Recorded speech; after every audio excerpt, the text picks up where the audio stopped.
आचार्य चाणक्य ने अपनी नीति में 3 ऐसे लोगों के बारे में बताया है जिनके साथ भिड़ना किसी भी मनुष्य को महंगा पड़ सकता है, क्योंकि इनके साथ शत्रुता करने पर मनुष्य स्वयं के ही जीवन का विनाश कर लेता है। आचार्य चाणक्य ने अपनी नीति में मनुष्य को कई महत्वपूर्ण उपदेश दिए हैं जो कि मानव जाति के लिए कल्याणकारी हैं। अगर कोई व्यक्ति उन्नति करना चाहता है तो वो चाणक्य की नीति को अवश्य ग्रहण करे। तो आइए जानते हैं ऐसे ही पुरुष और स्त्रियों के बारे में जिनसे दुश्मनी करना आपको महंगा पड़ सकता है। संसार में ऐसे 2 व्यक्ति बहुत ही कम होते हैं जिनसे कोई भी व्यक्ति शत्रुता करना नहीं चाहेगा। अगर कोई व्यक्ति बोलवंश इनसे शत्रुता करता है तो वो अपना ही विनाश करता है। तो आइए जानते हैं ऐसे ही महिला और पुरुषों के बारे में। सहनशील व्यक्ति से दुश्मनी। चाणक्य के अनुसार कभी किसी सहनशील व्यक्ति से शत्रुता नहीं करनी चाहिए, नहीं तो ये प्राण घातक हो सकती है। साधारण सी बात है, जो व्यक्ति सहन करता है सभी उस पर अत्याचार करते हैं, उसका मजाक बनाते हैं, उसे कष्ट देते हैं, लेकिन सहनशील व्यक्ति उसे सहन करने की ताकत भी रखता है। परंतु चाणक्य कहते हैं कि एक सहनशील व्यक्ति एक विशालकाय सागर की तरह होता है। जब तक वो सहन करता है तब तक सभी को आनंद मिलता है, लेकिन जब उसकी सहन करने की शक्ति समाप्त हो जाती है तो वो किसी समुद्र में आए तूफान की तरह अपनी सभी मर्यादाओं को भूलकर सब कुछ तहस नहस कर देता है। जब सहनशील व्यक्ति अपना आपा खो देता है तो वो खुद के प्राणों की भी चिंता नहीं करता है और सब कुछ नष्ट कर देता है, और उसके लिए प्रलयकारी रूप के सामने टिकना किसी भी साधारण व्यक्ति के लिए संभव नहीं होता है। ज्ञानी पुरुष से दुश्मनी। आचार्य चाणक्य के अनुसार किसी ज्ञानी अथवा विद्वान व्यक्ति से शत्रुता अच्छी नहीं होती है, बल्कि ज्ञानी और बुद्धिमान पुरुष से मित्रता करना ही उचित है। इनसे शत्रुता करना व्यक्ति स्वयं का ही नुकसान करता है। बुद्धिमान से मित्रता करने पर व्यक्ति बहुत कुछ सीख सकता है, अपने जीवन का कल्याण कर सकता है। इनसे शत्रुता करने पर उसे कुछ नहीं मिलेगा, वह स्वयं ही द्वेष की अग्नि में जलकर भस्म हो जाएगा। लेकिन ज्ञानी व्यक्ति का कोई क्या बिगाड़ सकता है। चरित्रहीन स्त्री से दुश्मनी। एक बुद्धिमान पुरुष को चरित्रहीन स्त्री के निकट भी नहीं जाना चाहिए अथवा किसी चरित्रहीन स्त्री से शत्रुता तो कतई भी नहीं करनी चाहिए। चरित्रहीन स्त्री से किसी को प्रेम हो जाए तो उसका विनाश होना तो तय है। किसी स्त्री से जितना जल्दी हो सके दूर जाने में ही भलाई है। अगर कोई पुरुष बोलवंश ये समझ बैठता है तो चरित्रहीन स्त्री उससे प्रेम करती है तो उसका अनर्थ होने ही वाला है।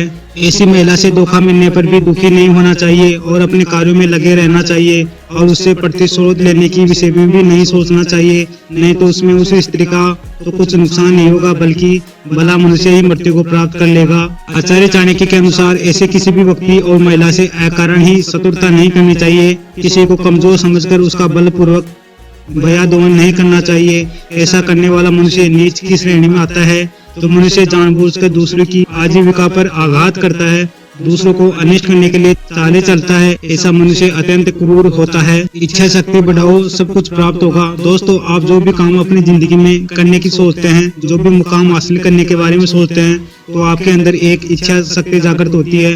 अगर ये इच्छा शक्ति बहुत प्रबल होगी तो आप जो भी पाना चाहते हैं अपनी जिंदगी में वो चीज आपको मिल जाएगी।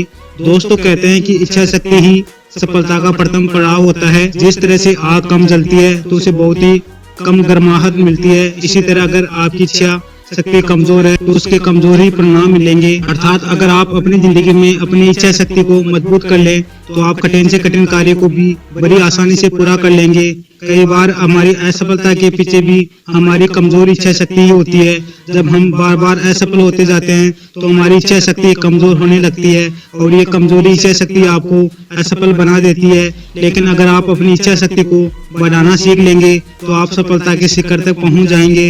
दोस्तों, जब गौतम बुद्ध सत्य की खोज में निकल पड़े थे तो उन्हें भी सत्य का ज्ञान बड़ी आसानी से नहीं मिला था। सब कुछ छूटता जा रहा था। एक वक्त पर तो वो हारने लगे थे, लेकिन उन्होंने अपनी इच्छा शक्ति को जगाया और उसी रात को ही निरंजना नदी के किनारे वटवृक्ष के नीचे बैठकर उन्होंने ये प्रण किया कि या तो मुझे ज्ञान प्राप्त होगा या मैं ही मृत्यु को प्राप्त हो जाऊंगा, और उसी रात को ही उन्हें ज्ञान प्राप्त हो गया। दोस्तों, ये उनकी दृढ़ इच्छा शक्ति का ही परिणाम है। ऐसा कहा जाता है कि जिस भी व्यक्ति की इच्छा शक्ति जितनी मजबूत होगी वो अपनी जिंदगी में उतने ही बड़े बड़े मुकाम हासिल करेगा। दोस्तों, आज हम इसी इच्छा शक्ति को खुद के अंदर जगाने की बात करेंगे कि कैसे अपनी इच्छा शक्ति को जगाया जाए। अगर एक बार आप अपनी इच्छा शक्ति को जगाना सीख गए तो आपको अगले दिन से इसका प्रभाव देखने को मिलेगा। दोस्तों, एक बार की बात है, पुराने समय में राजा चित्रसेन नाम के एक बहुत ही वीर और प्रतापी राजा थे। हालांकि राजा चित्रसेन का राज्य तो छोटा था, लेकिन उनके सैनिक बहुत ही महान और बलशाली थे, जिसकी वजह से राजा चित्रसेन का राज्य बहुत ही सुचारू और अच्छे ढंग से चल रहा था। वो कहते हैं ना कि धोखा हमें कभी भी किसी से भी मिल सकता है, अक्सर धोखा हमारे करीबी लोग ही हमें देते हैं। यही हाल हुआ राजा चित्रसेन का। चित्रसेन का अपना ही चचेरा भाई सिंहासन के चक्कर में चित्रसेन के खिलाफ षड्यंत्र रचने लगा। वो राजा चित्रसेन के सामने तो अच्छा बनता, लेकिन अंदर ही अंदर वो राजा चित्रसेन से जलता भी था। राजा चित्रसेन की माता बहुत ही वीर और महान नारी थी। जब राजा चित्रसेन के बचपन के दिन थे तो उनकी माँ उन्हें तरह तरह की कहानी सुनाया करती थी, जिसकी वजह से राजा चित्रसेन के अंदर बचपन से ही एक अलग प्रतिभा का निखार देखने को मिलता था। जब कोई साधु सन्यासी भिक्षा मांगने के लिए राजमहल में आता तो वो चित्रसेन को देखकर यही कहता कि एक दिन ये बालक बहुत ही बड़ा और महान राजा बनेगा। एक दिन राजा चित्रसेन की लोकप्रियता जनता में बढ़ने लगी।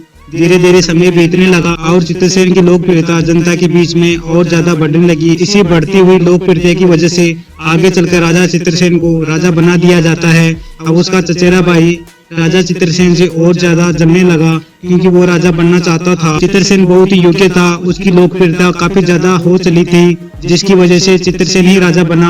अब बदले की भावना से चित्रसेन का चचेरा भाई दुश्मनों से जा मिला। दुश्मन देश के राजाओं के साथ मिलकर वो षड्यंत्र रचने लगा और एक दिन वो राजा चित्रसेन के राज्य पर हमला करवा देता है, जिसकी वजह से जब राजा हारने लगा तो अब भागकर गुफा में छुप गया। राजा का चचेरा भाई राजा को मारना चाहता था, इसलिए सैनिकों को उसके गुफा के द्वार पर भेज दिया और वे लोग तीर से उस गुफा के द्वार पर हमला करने लगे। राजा किसी तरह गुफा में एक कोने में छुपा रहा। जब लोगों को लगने लगा कि राजा चित्रसेन बाहर नहीं निकल पाएगा तो उन्होंने अपने कुछ सैनिकों को गुफा में भेजने का आदेश दिया। राजा किसी तरह गुफा में एक कोने में छुपा रहा। जब लोगों को लगने लगा कि राजा चित्रसेन बाहर नहीं निकल पाएगा, अपने कुछ सैनिकों की गुफा में भेजने का आदेश दिया। राजा चित्रसेन के सैनिक बहुत ही शक्तिशाली थे, जो कि संख्या में बहुत कम थे लेकिन बहुत ही काबिल योद्धा थे। अब उस गुफा में राजा चित्रसेन के साथ कुछ ही सैनिक बचे हुए थे जो राजा के साथ उस गुफा में थे। जैसे जैसे दुश्मन सैनिक राजा को मारने के लिए उस गुफा में घुसने लगे तो राजा चित्रसेन के सैनिकों ने एक एक करके दुश्मन सैनिकों को मौत के घाट उतार दिया। जब दुश्मन देश के सैनिकों की संख्या कम पड़ने लगी तो लोगों ने सोचा कि अंदर जाने से अच्छा है इस गुफा के द्वार ही को ही बंद कर दिया जाए। जब राजा उस गुफा से निकल ही नहीं पाएगा तो वो खुद ही भूख प्यास से तड़प तड़प कर मर जाएगा। यही सब सोचकर दुश्मन सैनिक गुफा के द्वार को बड़े बड़े पत्थरों रख देते हैं और वो लोग वहां से चले जाते हैं।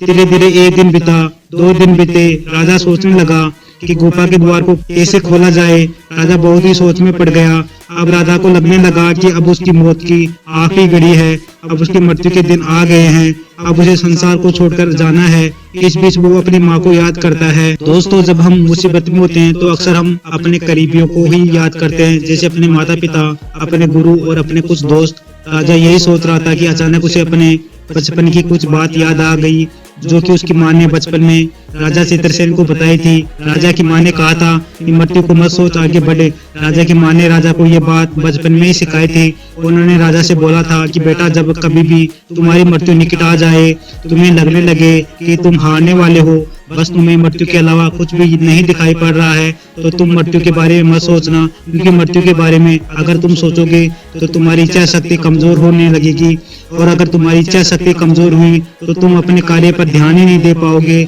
और तुम्हारा आत्मबल, तुम्हारा आत्मविश्वास सब धीरे धीरे कमजोर पड़ने लगेगा और तुम्हारी इच्छा शक्ति भी कमजोर हो जाएगी। तो तुम ऐसे वक्त में अपनी मुसीबत से नहीं लड़ पाओगे, मुसीबत से तुम हारने लगोगे। इसलिए जब तुम कभी भी मुसीबत में पड़ो तो तुम मृत्यु के बारे में मत सोचना, उस कार्य को करने के बारे में सोचना, अपनी पूरी इच्छा शक्ति को इकट्ठा करना और अपनी इच्छा शक्ति को इतना मजबूत कर लेना कि तुम्हारा ध्यान मृत्यु से हट जाए। अर्थात तुम्हें अपना ध्यान मृत्यु से हटाकर उस मुसीबत के बारे में सोचना है कि इस मुसीबत से लड़ा कैसे जाए। जब राजा बचपन के समय में अपनी माँ के द्वारा दी हुई शिक्षा को सोचने लगा तो उसकी आंखों में आंसू आ गए, क्योंकि राजा की माँ ने ऐसी शिक्षा दी थी जिसकी वजह से राजा इन मुसीबत के पलों में भी, जब उसे लग रहा था कि हारने वाला है, उसकी इच्छा शक्ति बिल्कुल कमजोर पड़ चुकी है। अब उसकी इच्छा शक्ति धीरे धीरे बढ़ने लगी। राजा अब धीरे धीरे अपनी माँ के द्वारा बताई गई सारी बातों को याद करने लगा। राजा की माँ एक और बात बोलती थी, बेटा, अंतिम प्रयास ही सफलता दिलाता है। राजा चित्रसेन की माँ ने बचपन में राजा से कहा था कि बेटा, जब तुम किसी मुसीबत से लड़ने लगते हो तो तुम उस मुसीबत से 1 बार लड़ोगे, 2 बार लड़ोगे, 3 बार लड़ोगे, तो ये भी हो सकता है कि तुम हार जाओ। लेकिन इससे होगा क्या कि जब तुम बार बार लड़ते जाओगे तो सामने वाला धीरे धीरे कमजोर पड़ने लगेगा, अर्थात तुम्हारी मुसीबत धीरे धीरे कमजोर पड़ने लगेगी। मान लो नीम की लकड़ी है और अगर मैं तुम्हें इसे तोड़ने के लिए बोलूं तो हो सकता है कि तुम एक बार में ना तोड़ पाओ, और ये भी हो सकता है कि तुम 2-3 बार कोशिश में भी इसे तोड़ ना पाओ। लेकिन अगर तुम बार बार तोड़ने की कोशिश करोगे, अर्थात इसको लगातार तोड़ने का प्रयास करोगे, तो धीरे धीरे ये लकड़ी कमजोर पड़ने लगेगी। लेकिन ये भी हो सकता है कि कई बार कोशिश के बाद भी तुम हार कर बैठ जाओ कि अब मुझसे ये नहीं होने वाला है। लेकिन इस वक्त अगर तुम थोड़ा सा एक बार और चोट दोगे तो लकड़ी तुरंत टूट जाएगी, क्योंकि तुम्हारे बार बार चोट करने की वजह से वो पहले ही कमजोर पड़ जाएगी। अब तो बस उसे थोड़े से ही बल की आवश्यकता है और वो टूट जाएगी। दोस्तों, ये कोई मामूली बात नहीं है। राजा की माँ ने बहुत ही बड़ी और गहरी बात राजा को बताई थी। वो सारी बातें राजा याद कर रहा था। उसे अपनी माँ की बहुत याद आ रही थी। उसे वो हर पल याद आ रहे थे जो उसकी माँ ने उससे कहा था। दोस्तों, कहते हैं ना कि रेगिस्तान में पड़े आदमी को अगर एक बूंद पानी मिल जाए तो उसे जीने की उम्मीद बढ़ जाती है। यही हाल राजा के साथ हुआ। राजा की सारी इच्छा शक्ति कमजोर पड़ चुकी थी, लेकिन अपनी माँ के द्वारा बताई गई बातों को जैसे ही राजा याद करता है, उसकी इच्छा शक्ति धीरे धीरे बढ़ने लगती है। राजा सोचता ही जा रहा था तो उसकी अपनी माँ की एक और बात याद आई। बेटा, मुसीबत के पलों में खुद पर भरोसा रखना, किसी और पर नहीं। राजा चित्रसेन की माँ ने राजा से बचपन में ये बात कही थी कि बेटा, जब तुम मुसीबत में पड़ोगे तो तुम वैसे भी कमजोर रहोगे और तुम किसी से मदद के लिए भीख मांगोगे तो तुम्हारी मदद करने कोई नहीं आएगा, क्योंकि मदद भी लोग उसी की करते हैं जो ताकतवर होते हैं। कमजोर आदमी की कोई मदद नहीं करता। उस समय तुम्हें खुद पर भरोसा करना है, खुद को विश्वास दिलाना है कि तुम ये काम अकेले ही कर सकते हो। तुम्हें अपनी इच्छा शक्ति को जगाना है, और अगर तुम अपनी अंदर की इच्छा शक्ति को जगाने में सफल हो गए तो तुम दुनिया के सबसे मजबूत और ताकतवर इंसान बन जाओगे। क्योंकि जरूरी नहीं है कि हर बार ताकतवर इंसान ही जीते। ताकतवर इंसान तो बहुत लोग होते हैं, लेकिन सबके अंदर इच्छा शक्ति में वो ताकत नहीं होती है। जिस व्यक्ति की इच्छा शक्ति जितनी ताकतवर होगी, विजेता वही होता है। राजा को ये बात जैसे ही याद आई, उसकी इच्छा शक्ति और बढ़ने लगी। उसके अंदर का आत्मविश्वास, आत्मबल धीरे धीरे बढ़ने लगा और राजा पास में ही पड़े पत्थर को उठाया और धीरे धीरे गुफा के द्वार पर जो पत्थर थे उसको तोड़ने लगा। पत्थर को तोड़कर राजा जगह बनाने की कोशिश कर रहा था। अब राजा की इच्छा शक्ति जाग गई और धीरे धीरे राजा पत्थरों को तोड़ने लगा। धीरे धीरे बड़े पत्थर टूटकर छोटे पत्थरों में बदलते गए। राजा पत्थरों को उठाता जा रहा था। जब राजा पत्थरों को उठा रहा था तो राजा को देखकर राजा के सैनिक भी उठ खड़े हुए कि हमारा राजा इतनी मुसीबत में है और खुद निकलने की कोशिश कर रहा है, तो हम लोग क्यों बैठे हैं? हम लोगों को भी उठना चाहिए। सैनिकों की भी इच्छा शक्ति राजा को देखकर जगने लगी, क्योंकि सैनिकों ने राजा को अकेले ही कार्य को करते देखा। सबने मिलकर जो बड़ा सा पत्थर था तोड़ तोड़ कर छोटे छोटे टुकड़ों में कर दिए और अंत में राजा सभी पत्थरों को उठाते हुए अपने सभी सैनिकों के साथ गुफा के द्वार से बाहर निकल आया। बाहर आकर सबसे पहले उसने आसमान की तरफ देखकर अपनी माँ का शुक्रिया अदा किया और जंगल में रहकर अपनी सेना को एकत्रित किया और कुछ ताकतवर योद्धाओं के साथ उसने राज्य पर हमला कर दिया। क्योंकि राजा के अंदर की इच्छा शक्ति अब जाग गई थी। उसकी इच्छा शक्ति नहीं बढ़ गई कि वो हारने के बारे में भी सोच नहीं रहा था, वो जीतने के बारे में सोच रहा था। और विजेता वही होता है जो हमेशा अच्छा और पॉजिटिव सोचता है। राजा अपने चचेरे भाई से लड़कर उसको युद्ध में परास्त कर देता है और उसे बंदी बना लेता है। बंदी बनाकर राजा उसे कारागृह में डाल देता है। इच्छा शक्ति एक ऐसी शक्ति है जो हर एक व्यक्ति के अंदर होती है, बस उसे बढ़ाना होता है, उसे जगाना होता है। और ये इच्छा शक्ति को बढ़ाने में सबसे बड़ा हाथ हमारे गुरु का होता है, हमारी माँ का होता है, हमारे पिता का होता है, या कोई भी आपका मित्र या कोई सगा संबंधी जो आपको एक गुरु की बाती आपको वो सारी शिक्षा दी हो और वो सारी चीजें आपको सिखाई हो, जिसके बल पर आप कामयाब बने हो। बड़ी से बड़ी कामयाबी भी हमें इच्छा शक्ति के द्वारा ही मिलती है। बिना मजबूत इच्छा शक्ति के बल पर हमें बड़ी कामयाबी नहीं मिल सकती।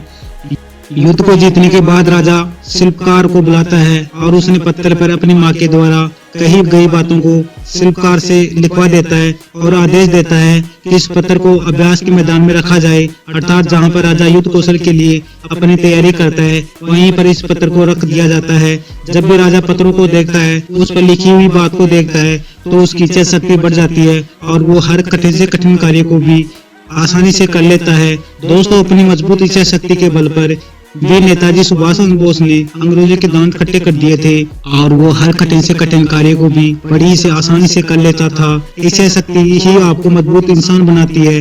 अगर आप अपनी इच्छा शक्ति का प्रयोग करना बंद कर देंगे, खुद से हारने लगेंगे, तो इच्छा शक्ति बिल्कुल क्षीण होती जाएगी और ये आपके शरीर से बिल्कुल निकलती जाएगी और आपको पता भी नहीं चलेगा। और अंत में यही होगा कि आप कोई भी काम करना तो चाहेंगे लेकिन आप उसे कर नहीं पाएंगे।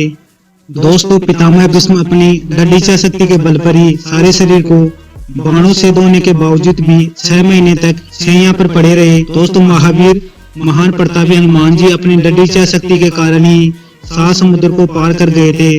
महाराणा प्रताप जो वर्षों जंगलों में रहकर अपना जीवन बिताया, घास फूस की रोटी खाकर अपना जीवन को गुजारा करते थे, पर मुगलों की कभी भी अधीनता स्वीकार नहीं की। दोस्तों, हमें अपनी इच्छा शक्ति बढ़ाने का प्रयत्न करना चाहिए। दोस्तों, ये इच्छा शक्ति हमें इन्हीं लोगों से सीखने को मिलती है जिन्होंने अपनी जिंदगी में बड़े बड़े मुकाम को हासिल किया है।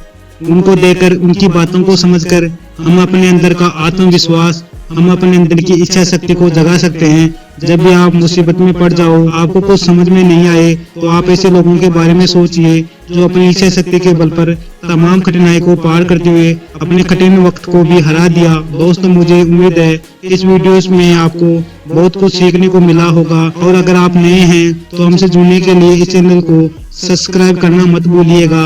मिलते हैं अगले वीडियो में। आप अपना ख्याल रखें।